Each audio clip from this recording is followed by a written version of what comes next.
So you are ambitious, you got big dreams, you want to be successful, and ultimately you want to live the life you have always imagined. But there is a problem. You are lazy. You know exactly what you should be doing yet don't do it, leading to feeling of guilt because deep down you know you are capable of more. This guilt builds up over days, weeks, months until it turns into acceptance, and then the new year arrives and with it the same goals from last year. You start off strong, fueled by motivation and a bit of delusion, but before you know it, procrastination creeps in like that one relative always shows up uninvited. Your lingering procrastination turns into a daily cycle of laziness, and before you know it, you have labeled yourself as a lazy person. So, how do we break this cycle and break free from procrastination? Well, there are many videos on internet, but majority of them only address the symptoms like deleting social media or removing distractions. While these may help in the short term, they fail to address the real issue, the root cause behind procrastination, which can be summed up in one word: inertia. In physics, inertia is the tendency for objects at rest to stay at rest and objects in motion to stay in motion unless acted upon by an external force. This also happens to be Newton's first law of motion, and it applies just as much to tasks as it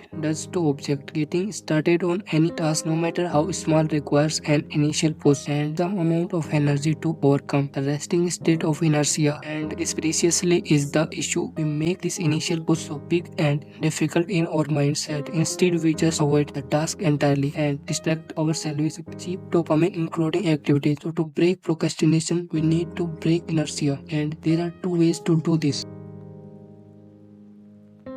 Getting started is the most difficult part, so make this as easy as possible by reducing the stakes and taking the smallest step forward. For example, if you tell yourself I need to sit down and complete my 5000 words essay, inertia is too strong as the stakes are so high. But instead, if you tell yourself I am only going to write 50 words, the feeling of inertia is much lower, as now it's pretty easy to get started without needing to rely on willpower or discipline.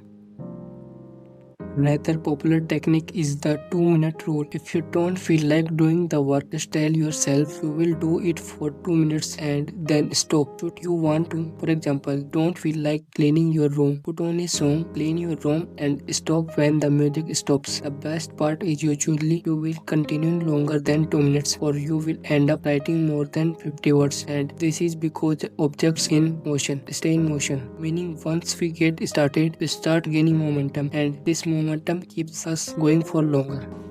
Initially, it's like pushing a ball uphill, but once we pass the point of inertia, it's downhill from there, and that's why it's important that the initial push is small and easy. In other words, reduce the stakes and start with just 2 minutes. You can apply these two methods to any area of your life to overcome procrastination, whether that's getting to the gym, working on your side hustle, maintaining your relationship, or pretty much anything. Just take the first step.